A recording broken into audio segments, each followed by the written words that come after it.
The air is heavy with the scent of battle, as the conquered soldiers lay still, while the triumphant army stands among the wreckage, their banners flying high against the backdrop of the besieged city's walls. Emperor Julian, leading the formidable Roman army, embarked on a campaign to conquer Persia and return to Rome as the new Alexander. The Roman forces already reached the capital, Ctesiphon, surrounded by towering, seemingly impregnable walls. Julian made the daring choice to burn his ships. Leaving the city behind, the Roman army ventured north into the heart of Persia, unaware that the Persian king, cunning and patient, lay in wait for the unfolding drama that would shape the destiny of empires.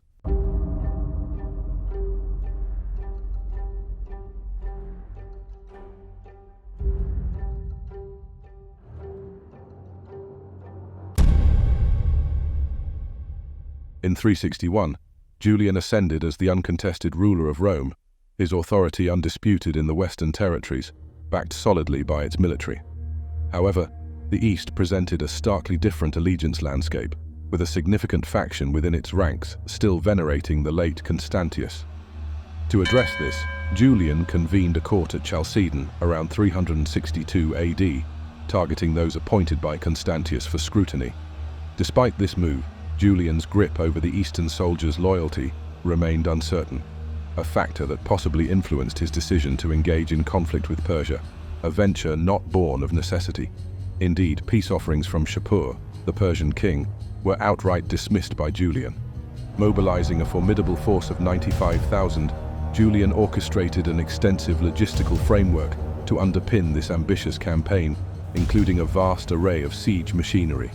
His troops then set forth eastward towards a confrontation with Shapur and his Persian forces. Upon reaching Carrhae, a site infamous for the Roman defeat under Crassus, Julian's army bifurcated. A contingent, estimated between 16,000 to 30,000 soldiers, veered towards the Tigris, aiming to rendezvous with Armenian forces, led by Arsaces in a strategic northern diversion. Meanwhile, the bulk of Julian's force, approximately 60,000 strong, pressed southward along the Euphrates, setting their sights on the Sassanid Empire's heart, Ctesiphon. At Callinicum, a critical fortification on the Euphrates' lower stretch, Julian's forces amalgamated with a significant naval convoy. As recounted by Ammianus Marcellinus, this flotilla boasted over 1,000 supply vessels and 50 warships, alongside specially constructed ships designed to facilitate the creation of pontoon bridges, crossing the boundary port of Circesium, the last Roman landmark Julian would behold. Traversing through Assyria, Julian's forces were met with the capitulation of several townships and cities en route until they reached the thresholds of Pirisabora. Situated merely 50 miles from the Persian heartland's epicenter, Pirisabora presented a strategic obstacle. The Roman military, leveraging their siege apparatus, launched a formidable assault on the city's outer defenses. Under the command of Mamasides, the city's defenders were compelled to withdraw into the safety of the fortified citadel amidst the Roman onslaught. The siege, spanning from the 27th to the 29th of April 363 AD, resulted in the city being subjected to an unforgiving pillage, a retribution for the Persian razing of Amida after its capture 4 years previously. This act of vengeance culminated with the remaining Persian defenders yielding 2 days post the initial breach. Following their surrender, Pirisabora was condemned to flames, raised entirely in a symbolic act of retribution.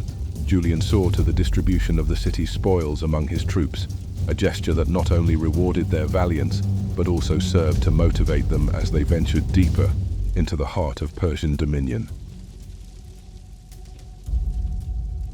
In the chronicles of May 363 AD, the siege of Maogamalcha marked a pivotal chapter in Julian's relentless push towards the Persian heartland. Shapur II's attempts to muster a defensive army in time proved futile, compelling him to resort to desperate measures, releasing dikes to flood the path of the Roman advance and orchestrating the dismantling of garrisons obstructing their way.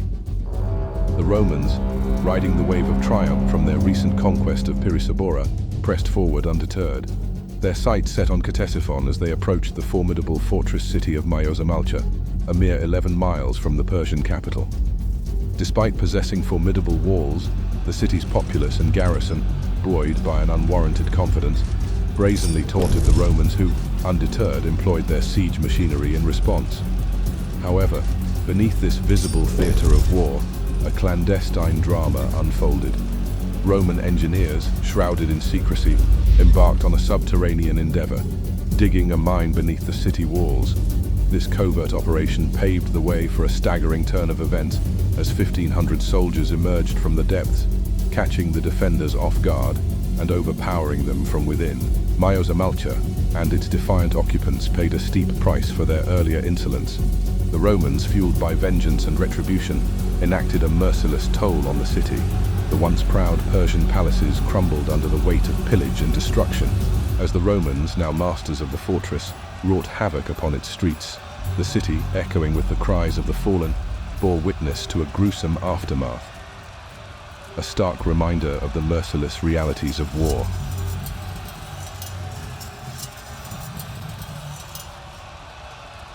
Unfazed by the challenges that lay ahead, Julian embarked on meticulous preparations. The battleground at Ctesiphon, he believed, held the promise of bringing the campaign to a triumphant close, envisioning his return to Rome as a new Alexander. With the canal refilled, the emperor orchestrated a bold night assault, dispatching multiple ships to establish a strategic foothold on the opposing shore of the Tigris. The Persians, stationed on the elevated terrain, staunchly resisted, raining down a barrage of flaming arrows upon the legionaries. Simultaneously, their artillery launched clay jugs filled with naphtha, a highly flammable oil, onto the wooden decks of the Roman ships. Though the initial foray encountered resistance, additional ships successfully crossed the river.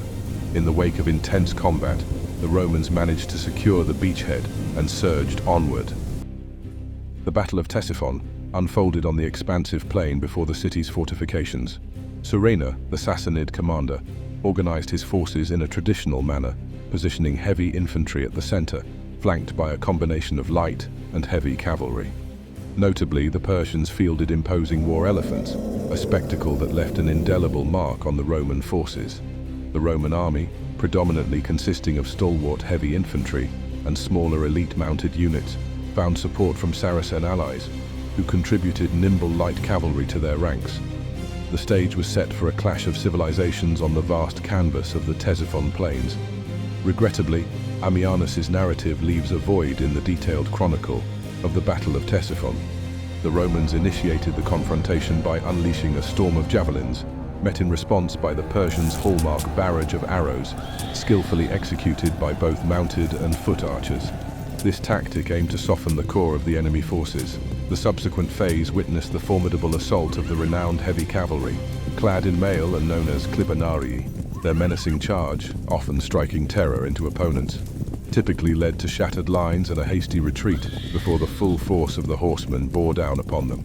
In an unexpected turn, the Sassanid offensive faltered against the well-prepared Roman army, which mounted a resolute defense. Emperor Julian, a commanding presence on the field, played a pivotal role. He traversed the friendly ranks, reinforcing weak points, commending valorous soldiers and chastising those gripped by fear. The effectiveness of the formidable clibanarii was somewhat diminished by the relentless heat, once the Persian cavalry and elephants were compelled to withdraw from the battlefield. The entire enemy front yielded ground to the advancing Romans. The Persians, in retreat, sought refuge behind the sanctuary of the city gates, marking a decisive shift in the fortunes of the Battle of Ctesiphon. Flush with the spoils of another triumph, the Romans, in their fervor for plunder, may have inadvertently missed an opportunity to fully exploit their success. The vanquished Persians sought refuge within the city, bolstering its defenses and complicating the Roman advance. Adding to the challenges, Julian, at this juncture, made the perplexing decision to set ablaze his fleet of ships on the river, potentially in a bid to free up manpower for other endeavors. Now confronted with a confluence of issues, Julian found his forces depleted of supplies due to the Persian scorched earth tactics. Doubting his ability to overcome the heavily fortified Ctesiphon, he grappled with the realization that Shapur's main army, undoubtedly larger than the one he had just vanquished, loomed on the horizon. The onset of disease among his troops further exacerbated the dire situation. A crucial component of Julian's strategy hinged on a rendezvous with forces dispatched to Armenia under Procopius, a plan that catastrophically unraveled as these reinforcements failed to materialize. A cocktail of dwindling morale, tactical challenges, and strategic setbacks prompted Julian to yield to the counsel of his officers. The consensus crystallized around abandoning further offensive actions and orchestrating a retreat back to Roman territory. The Roman army commenced its withdrawal along the Tigris, clinging to the hope of encountering Procopius and the unrevealed segment of the invasion force along the arduous journey. The echoes of victory still lingered, but Julian now grappled with the stark reality that the path ahead was fraught with obstacles and uncertainties.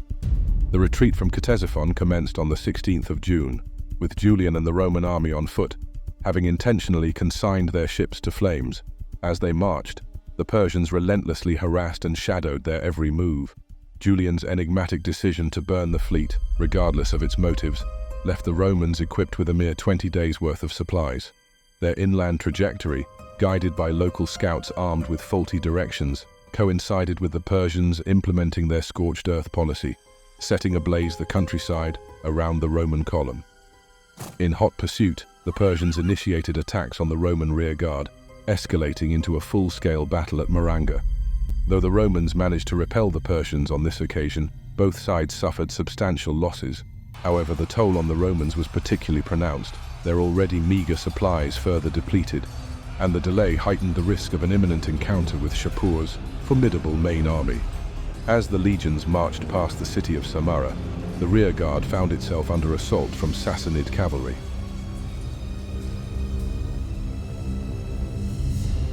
The king had arrived.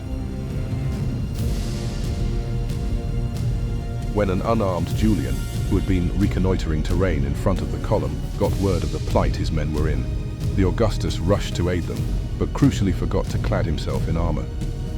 With nothing but a hastily obtained shield, a feeble defense against the formidable force the Persians unleashed, Julian found himself vigorously en route as subordinates urgently informed him of the vanguard suffering a similar onslaught.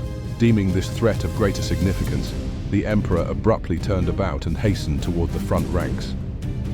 In a critical moment, a division of Persian cataphractari charged directly into the Roman center ranks from the left, thrusting the thoroughly unprepared Julian into a desperate struggle for survival. Amidst the bewildering chaos of the skirmish at Samarra, the unarmed emperor's Scalari guard was scattered, leaving their charge isolated and vulnerable. Amidst the chaos of battle, a formidable Sassanid cavalryman seized the moment with predatory precision. With the grace of a seasoned warrior, he expertly wielded his spear, launching it with deadly force. The weapon cut through the air with a deadly whisper, soaring towards its intended target with unerring accuracy. The spear found its mark, striking Julian down in a fateful blow.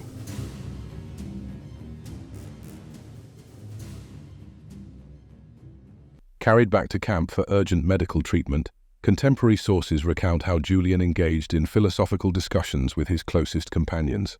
However, a 5th-century theologian named Theodore recorded the pagan emperor's words in an apocryphal manner, likely falsified, yet serving as a testament to the divisions that Julian's reign had sown. He is supposed to have said, "You have won, Galilean," before dying from his wounds on June 27, 363. Julian refrained from designating a successor, and the commanders assembled at dawn for the election. The honor was extended to the prefect Salutius, but he refused.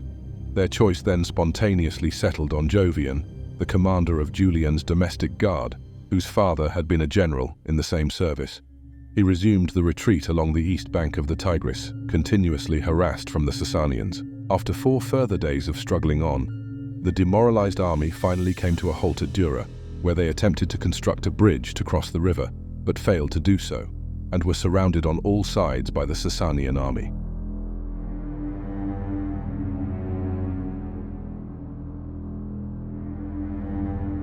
In the face of this dire predicament, Jovian recognized the desperate nature of the situation. Unexpectedly, envoys from Shapur II appeared in his camp, bearing offers of peace. Faced with exhausted provisions and the imminent threat of complete destruction, Jovian eagerly seized any opportunity to extricate the beleaguered army. Consequently, he reluctantly accepted humiliating terms from Shapur to salvage his army and himself. The treaty with Shapur imposed significant concessions on the Romans. Jovian agreed to a 30-year truce, the withdrawal from 5 Roman provinces, Arzamena, Moxueona, Azbdicena, Rehimena, and Corduena, abandonment of their ally in Armenia, and permission for the Sasanians to occupy the fortresses of Nisibis, Castra Maurarum, and Singara. The once proud Roman army found itself compelled to accept terms that marked a stark acknowledgement of their weakened position in the face of the resolute Sasanian adversary. Only a short few days after, news of the Augustus' death reached the wider empire. In nearby Carrhae, the messenger who brought the news was stoned by angry inhabitants, but in Julian's hated Antioch, Christians supposedly danced in the churches and within the shrines of martyrs. Later, Christian writers interpreted Julian's death as divine retribution, reveling in his demise. But, had Julian survived, the course of history might have been vastly different. His philosophical approach to governance and his vision for the empire could have significantly altered the trajectory of Christianity and paganism alike.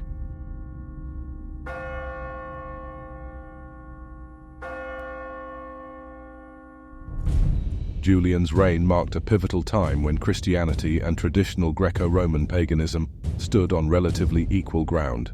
It was a formative era in European and Near Eastern history, with Christianity on the rise as paganism declined. However, the societal and religious landscape of Rome provided fertile ground for Christianity to flourish. The traditional Roman religious practices were steeped in superstition, rather than a literal belief in gods ruling over the earth. Julian himself held more philosophical interpretations of religion, viewing the stories of the gods as allegorical. This perspective left traditional Roman belief structures ill-equipped to counter the rise of Christianity. Moreover, the Roman education system was rigorous and often left students feeling empty.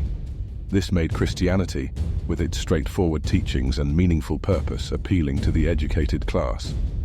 Christianity became a form of rebellion for Roman youth, permeating through the middle and upper middle class families and into the Roman bureaucracy.